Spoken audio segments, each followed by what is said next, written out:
Hello friends, मैं हूं स्वाति पांडे और आज हम लोग देखने वाले हैं ईवीएस पेडागोजी के कुछ प्रश्नों को जो कि 12 जनवरी 2023 को पूछे गए थे। तो चलिए शुरू करते हैं आज की क्लास को। देखिए, पहला प्रश्न है, पर्यावरण अध्ययन शिक्षण के लिए विद्यार्थियों को क्षेत्र भ्रमण पर ले जाने के दौरान निम्नलिखित में से क्या सर्वाधिक महत्वपूर्ण है। ऑप्शन फर्स्ट है क्षेत्र भ्रमण के लक्ष्यों का निर्धारण, सेकंड है यात्रा के माध्यम का चयन, थर्ड है चर्चा के अवसर सृजित करना, फोर्थ है चिंतनशील जनरल लिखना व रखना। देखिए, इसमें से पूछा जा रहा है कि सर्वाधिक महत्वपूर्ण क्या है। वैसे तो सभी महत्वपूर्ण है, लेकिन उसमें सबसे ज्यादा महत्वपूर्ण क्या है, तो ऑप्शन थर्ड इसका सही आंसर होगा। चर्चा के अवसर जो सृजित करना, यानी ऐसे अवसर देना जिसमें बच्चे एक दूसरे के साथ चर्चा कर सके, यह सबसे ज्यादा महत्वपूर्ण होता है। ऑप्शन थर्ड इसका सही आंसर होगा। दूसरा प्रश्न है, पर्यावरण अध्ययन में एक क्रियाकलाप आधारित उपागम को आयोजित करने के 4 चरणों के सही क्रम को इंगित कीजिए। यानी 4 स्टेप दिए गए हैं और इसका सही क्रम में आपको सजाना है कि कौन सा सही है। ऑप्शन फर्स्ट है विषय की पुनरावृत्ति, प्रत्येक विद्यार्थी को समर्थन देना, फिर एक भली प्रकार आयोजित योजना, और अगला स्टेप जो है एक सकारात्मक वातावरण का सृजित करना। यह जो है ये 4 स्टेप दिए गए हैं, इसी को आपको क्रम में सजोना है। सेकंड है प्रत्येक विद्यार्थी को समर्थन देना, विषय की पुनरावृत्ति, एक सकारात्मक वातावरण का सृजन करना और एक भली प्रकार आयोजित योजना। थर्ड है एक सकारात्मक वातावरण का सृजन करना, एक भली प्रकार आयोजित योजना और प्रत्येक विद्यार्थी को समर्थन देना और विषय की पुनरावृत्ति। फोर्थ है एक भली प्रकार आयोजित योजना, एक सकारात्मक वातावरण का सृजन और प्रत्येक विद्यार्थी को समर्थन देना और विषय की पुनरावृत्ति। देखिए, इसमें जो इसका सही जो क्रम है वो क्या होगा। सबसे पहले हमें सकारात्मक वातावरण बनाना है, जैसा कि ऑप्शन थर्ड में दिया गया है। उसके बाद एक भली प्रकार आयोजित योजना, जो हमारी प्लानिंग है, जो प्लान है वो आयोजित होना चाहिए, पहले से ही सुनियोजित होना चाहिए। प्रत्येक विद्यार्थी को उसका समर्थन देंगे, उसे बताएंगे और उसके बाद विषय जिस बारे में हम बता रहे हैं उसकी पुनरावृत्ति करेंगे। एक बार फिर से उसे जैसे होता है कि समरी टाइप का, उसे फिर से सारांश बताएंगे। ऑप्शन थर्ड इसका सही आंसर होगा। अगला प्रश्न है, वर्षा ऋतु में पार्क घूमने के दौरान बारिश शुरू हो गई और सभी विद्यार्थियों ने अपने छाते खोल दिए।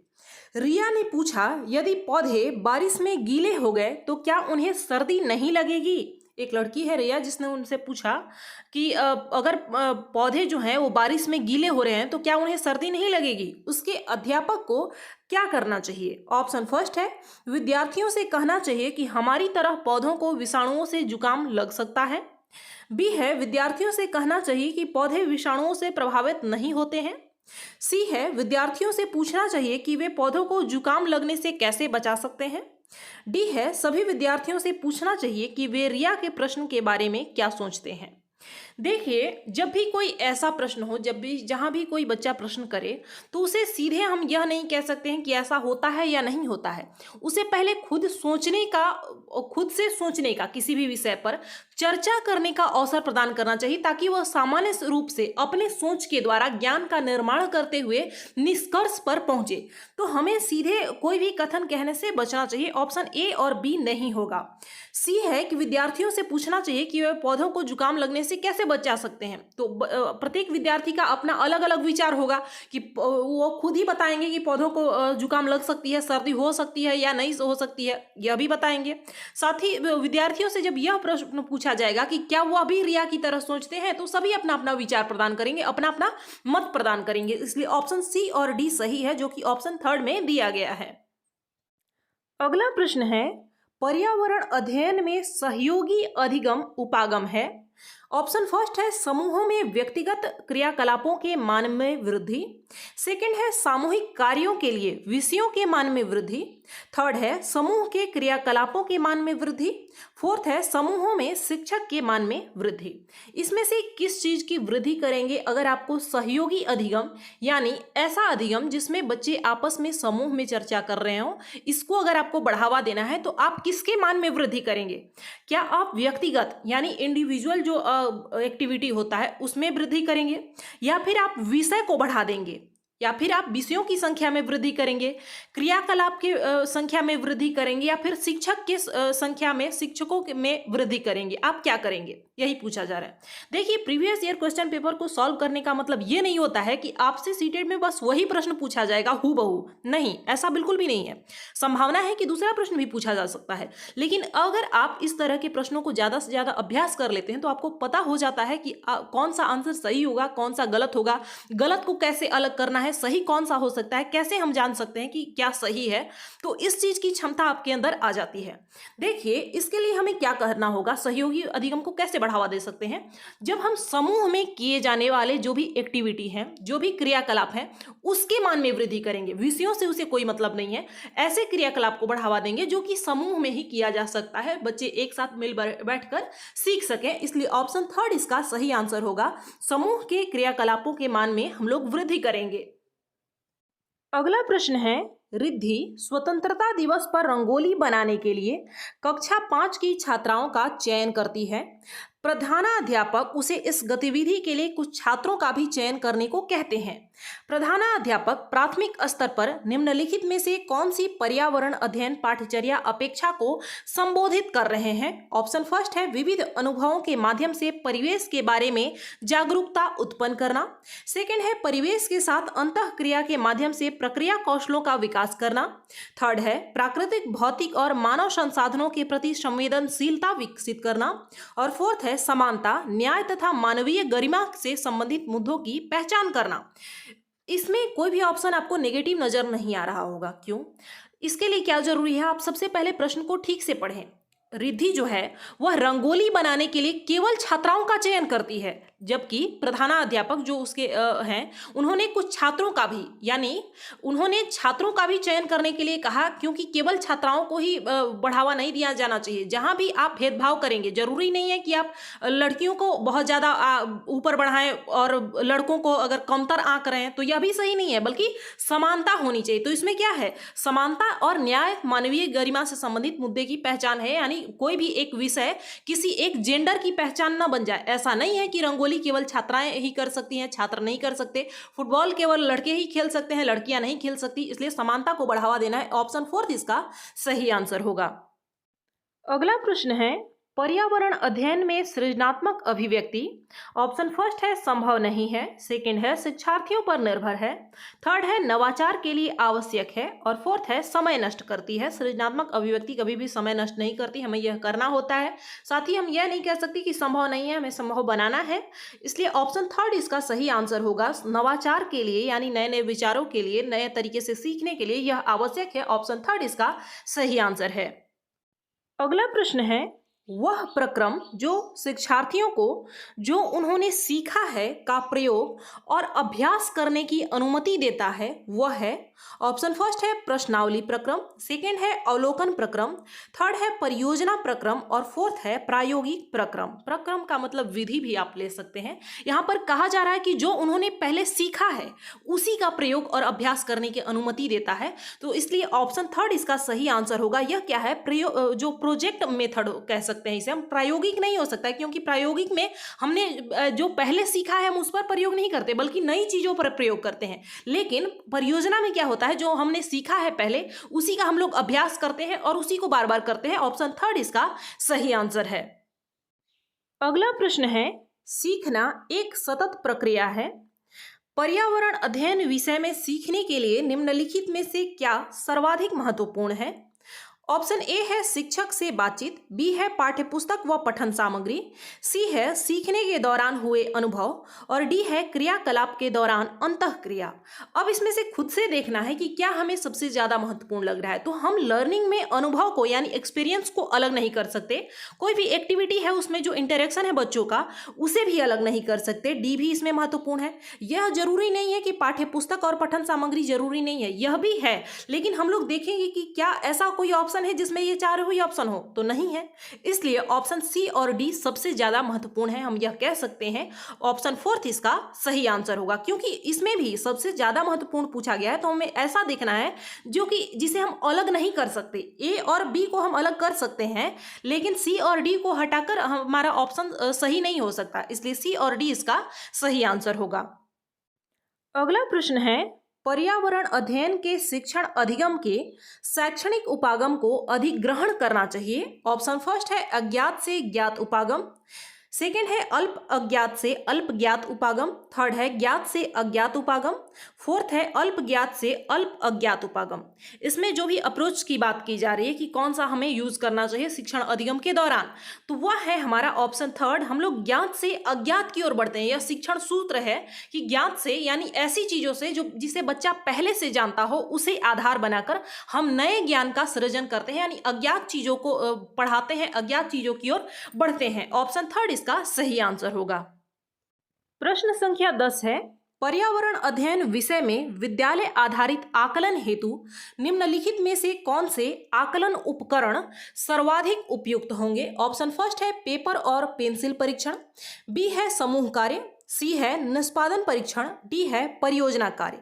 अब इसमें से जो सर्वाधिक उपयुक्त है, पेपर पेंसिल टेस्ट को हम कहीं से भी सही नहीं मानते, क्योंकि इसमें आप बच्चे के सभी पहलू का मापन नहीं कर सकते। आप केवल यह देख सकते हैं कि बच्चे ने पाठ्यपुस्तक से कितना पढ़ा है, लेकिन उसका जो सामाजिक विकास है या फिर उसका जो मानसिक विकास है, हम इसकी जांच नहीं कर सकते, इसका टेस्ट नहीं कर सकते। निष्पादन परीक्षण भी नहीं होगा कि बच्चे ने लास्ट में कितना सीखा टोटल, यह सब किताबी हो गया। लेकिन समूह कार्य जिसमें कि बच्चे का सामाजिक अधिगम जो है, साथ ही साथ जितना उसका सामाजिक विकास हुआ, मानसिक विकास हुआ, तो इन सभी चीज़ों का हम लोग परीक्षण कर सकते हैं। साथ ही परियोजना कार्य यानी जो प्रोजेक्ट हम देते हैं, इसे बेस्ट माना जाता है आकलन के लिए, इसलिए बी और डी सही होगा, जो कि ऑप्शन सेकेंड में है, इसलिए ऑप्शन सेकेंड इसका सही आंसर होगा।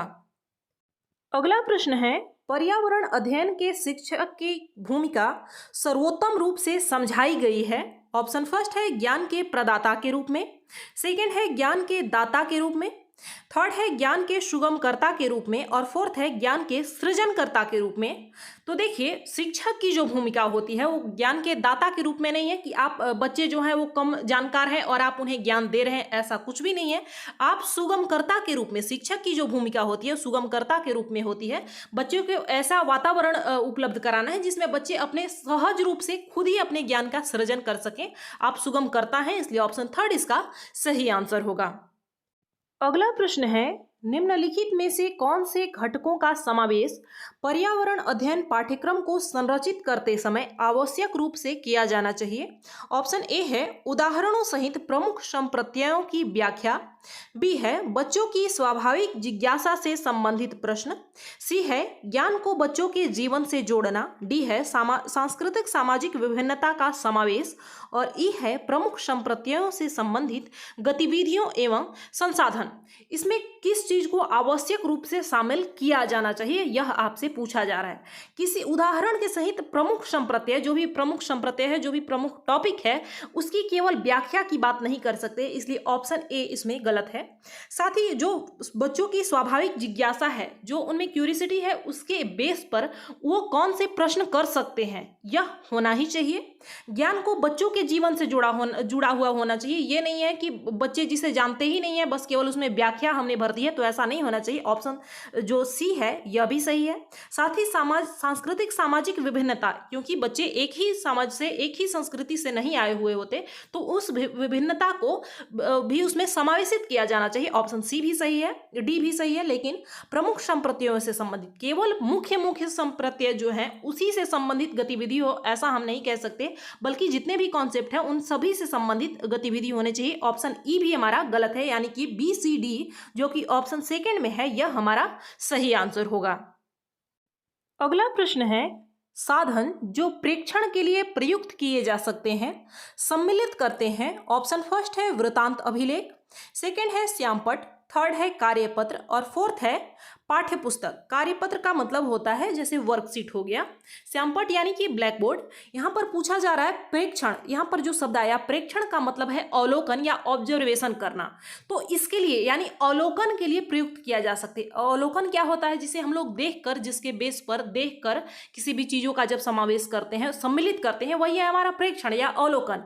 अब इसमें अवलोकन के माध्यम से हम बच्चे का आकलन कैसे कर सकते हैं? वृतांत अभिलेख का मतलब होता है, इसे इंग्लिश में एनेक्डोटल रिकॉर्ड बोलते हैं।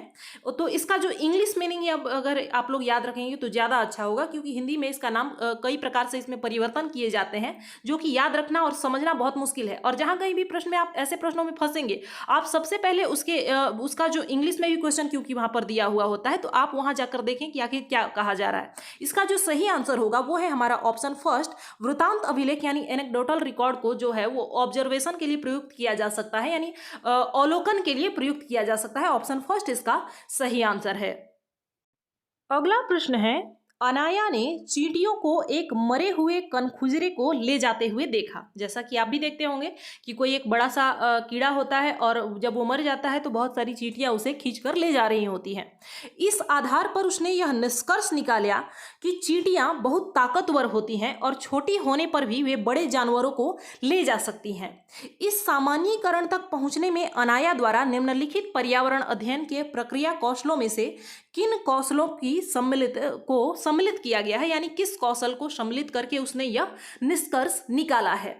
सबसे पहले क्या है कि उसने ले जाते हुए देखा, चींटियों को ले जाते हुए, कनखुजरे को जो कि मरा हुआ था उसे ले जाते हुए देखा। देखने को क्या कहते हैं हम?